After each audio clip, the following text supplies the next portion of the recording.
Not knowing is fine.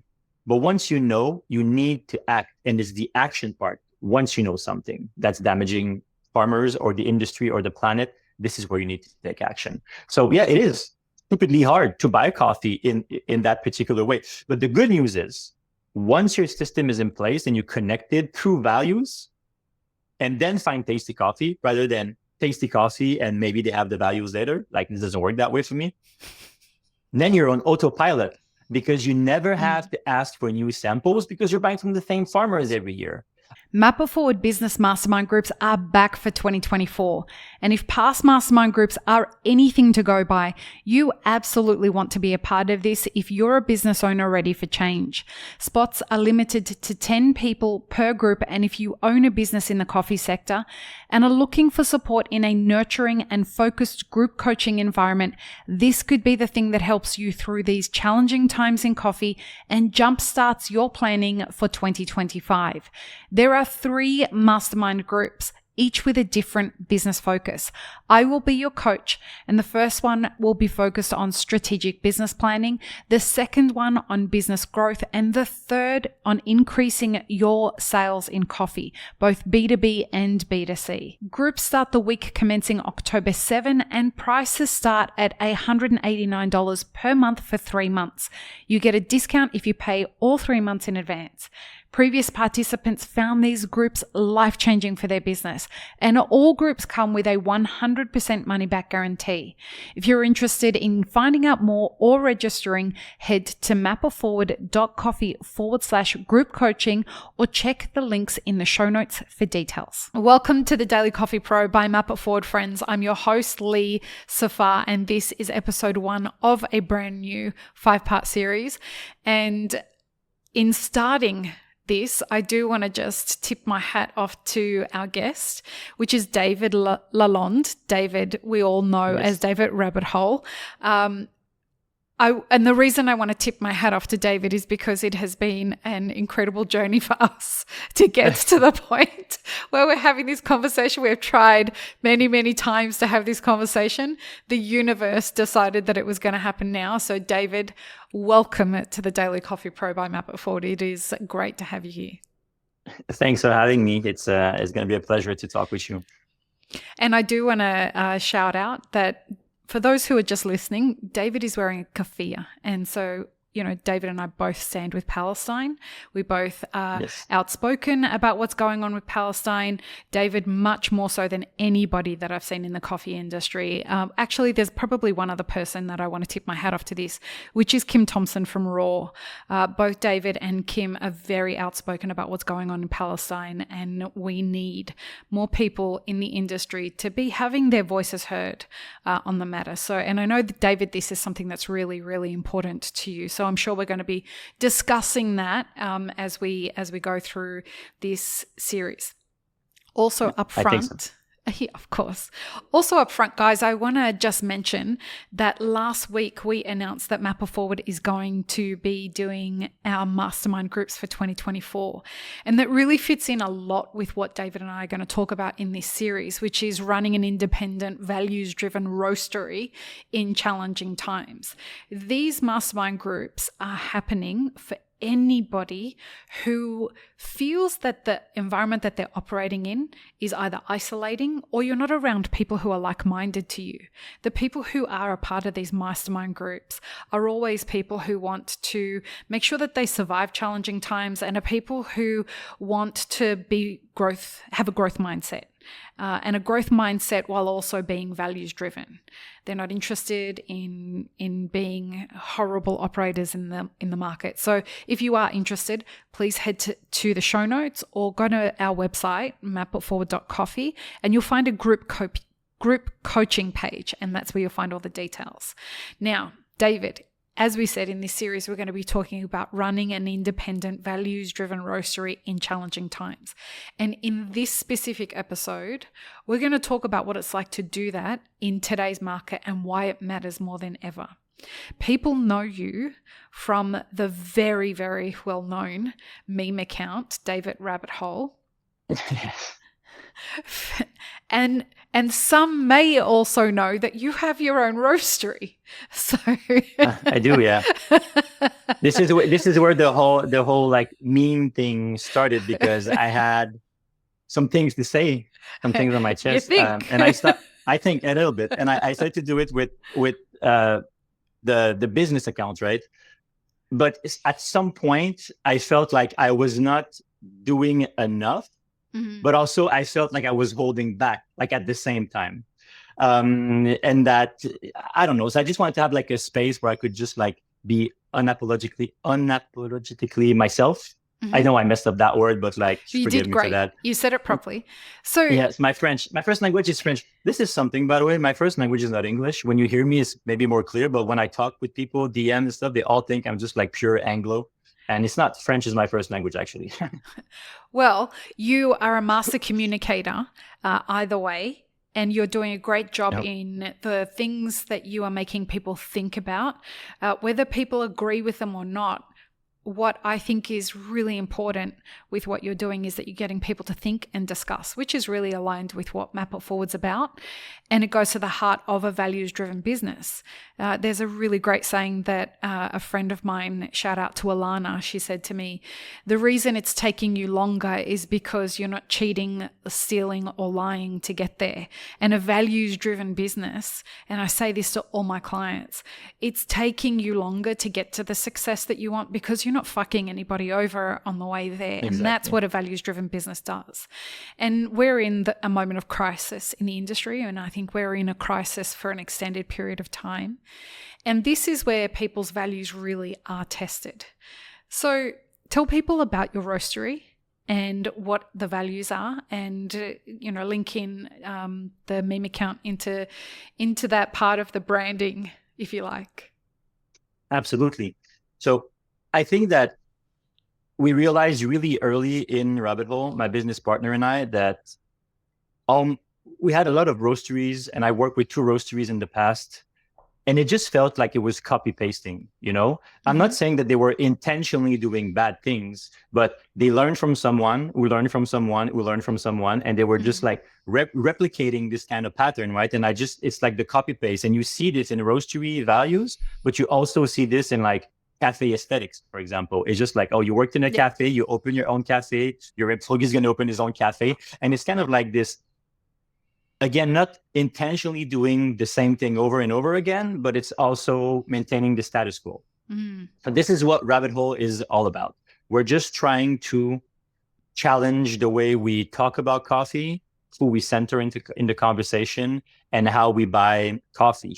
And I think that the main things that we do differently, especially when it comes just to coffee buying, is I don't really think about what's going to be hyped or what's going to be cool just for this second. I just try to see how can I work with the same people over and over again, give everybody in the industry some stability, my customers, and then the farmers and the import partners I work with. Mm-hmm. So for me, the two main things are going to be really commitment and continuity. In commitment, I mean, once you figure out that you love this coffee, just go for it. Don't try to haggle the price down. Don't try to find a weird defect when the coffee is landed, but it tasted great 2 months ago. Once you commit to the coffee, you commit to the coffee. I'm not talking about like if you receive a different coffee or if it like a madly defective coffee. It's not what I'm saying, but like if you signed off on an 85 and it comes out at 84.25, there's no way out of this to me. You can't just reject this. So once you commit, you just commit. And by continuity, I mean, work with the same people over and over and over again, because they won't have to look for new buyers every single time for their coffees. So once we commit to a group, we buy as much as we can from them, and we try to increase our purchase up to a certain point where that coffee is going to be kind of like maxed out on the menu. And only then do we try to find a new coffee to add to the menu. And we've had this for Guatemala, for example, but the same coffee from the same group in Guatemala. Shout out to Semilla Coffee, by the way. They're just the best importer out there, in my opinion, and they're based in Montreal also. What I love about them is that they said they commit to the farmer no matter what I did. But then I committed to the farmer, which just made life easier for everybody. The first year we bought 14 bags. The next year we bought 30.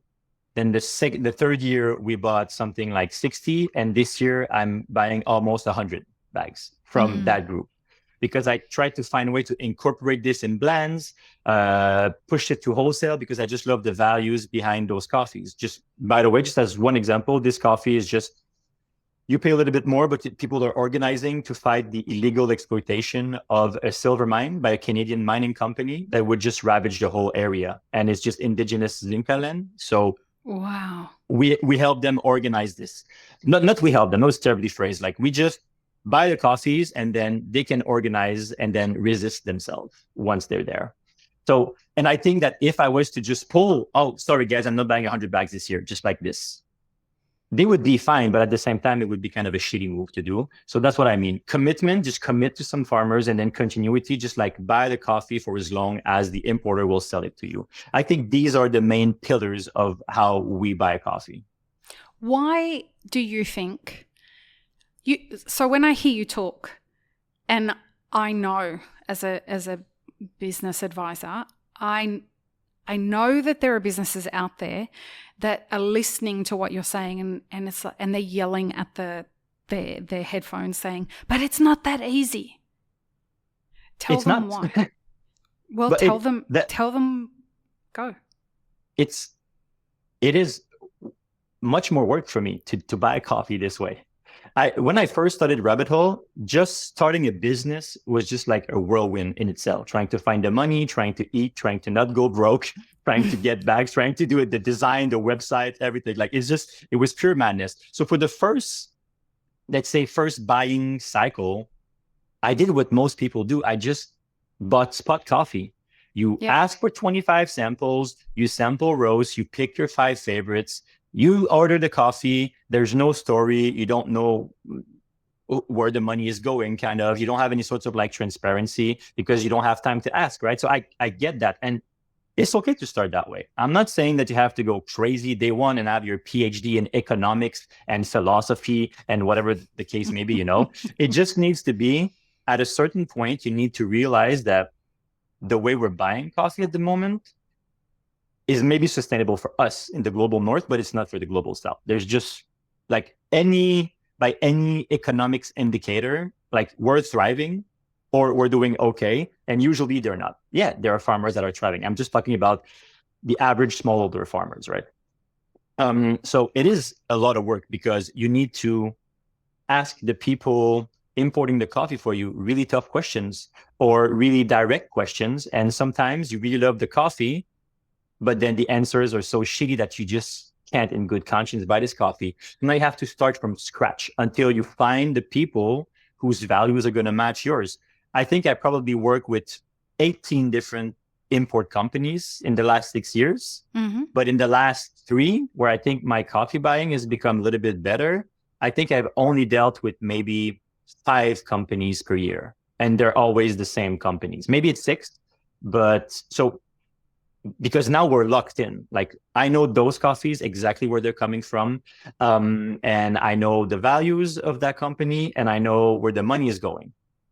But it took me, honestly, like 18 import companies to narrow it down to like 5. It took me 3 or 4 years to do so. So that was, people think that coffee buying is glamorous. Oh yeah, I just bought my plane ticket to go to so-and-so. I'm going to cup 100 coffees. No, it's not that, people. If you want to be a coffee buyer, you need to love your computer screen, and you need to love to talk to people on the phone in different time zones. Just trying to organize this podcast. Like, you need to be willing to do things that are going to be time consuming. Maybe you will even have to hire an employee part-time so that you can free up time to do all those emails and phone calls and trying to connect, right? So you might have to invest money to do so. You need to invest a lot of time. And the most important thing for me is that you can't punish yourself for things that you didn't know. It's okay.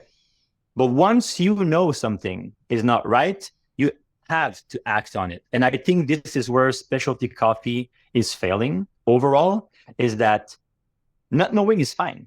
But once you know, you need to act. And it's the action part. Once you know something that's damaging farmers or the industry or the planet, this is where you need to take action. So yeah, it is stupidly hard to buy coffee in that particular way. But the good news is, once your system is in place and you connected through values, and then find tasty coffee rather than tasty coffee and maybe they have the values later. Like, this doesn't work that way for me.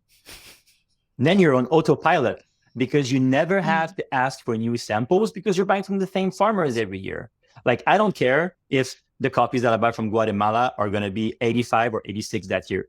Truly, this will not matter to nobody except the 0.1%. That's probably not connecting with my values anyway. So they're not going to buy this coffee regardless. So that's fine. So yeah, it is insanely hard to buy coffee this way and just like time consuming.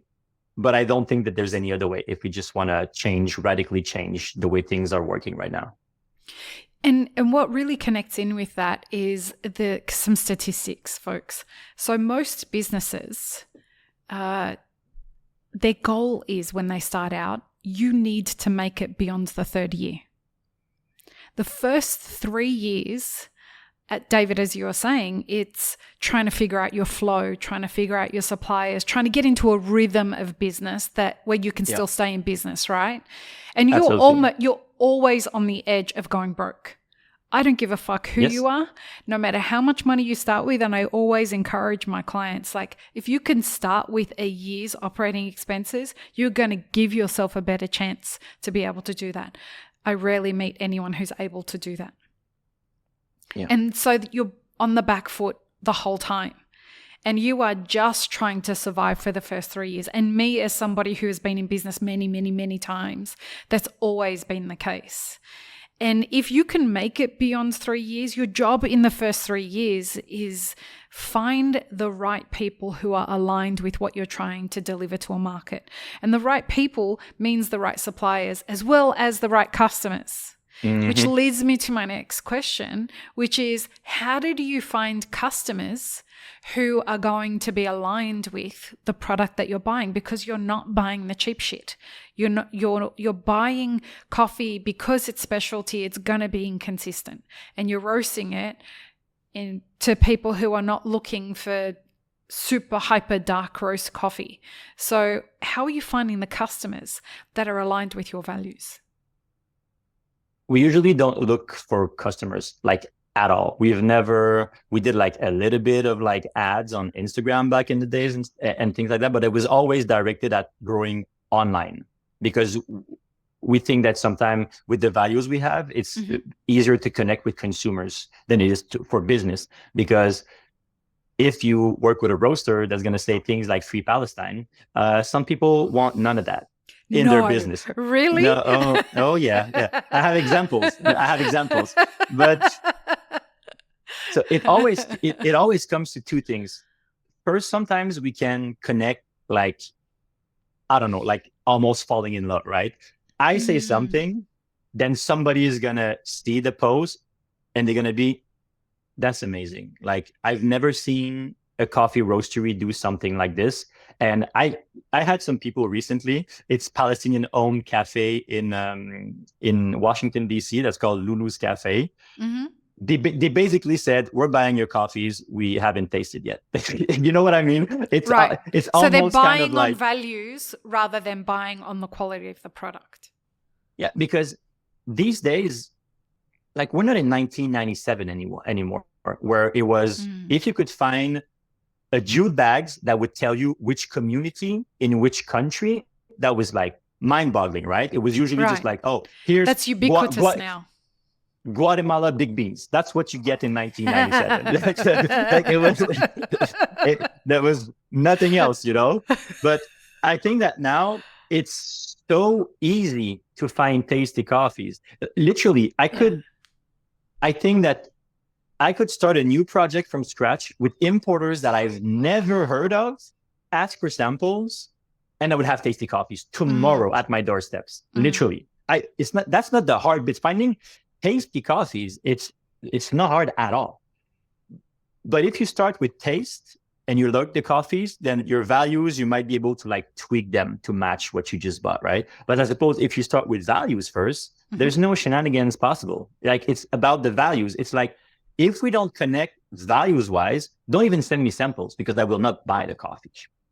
So this is what I think is important, is to just like flip-flop the scenario. It's not like tell me tasty coffees and we'll develop the relationship. It's just maybe try to start the relationship off of values, see if it's working out. And then I am sure that I will make one of your coffees fit on the menu. Maybe not all, maybe I won't, maybe I can buy your 10 origins, but we will find values-wise one coffee that I'm happy to buy with information and impact at origin that I think it is not exploiting anybody or like not too much, because it's so hard to just find exploitation-free coffee. I don't even think it's possible. No. I don't think it's possible at all. I agree. But we also need to buy the coffee. So but you just need to do the extra work. And for me, this just starts literally at coffee values, and human values, nothing else. The rest you can work later, the taste, calibrating, this is fine. But you cannot calibrate Palestine versus I don't support Palestine. Like this, you cannot calibrate 2 years from now. You need to calibrate it the first second that you meet someone. Like this is just my opinion, of course. Of course.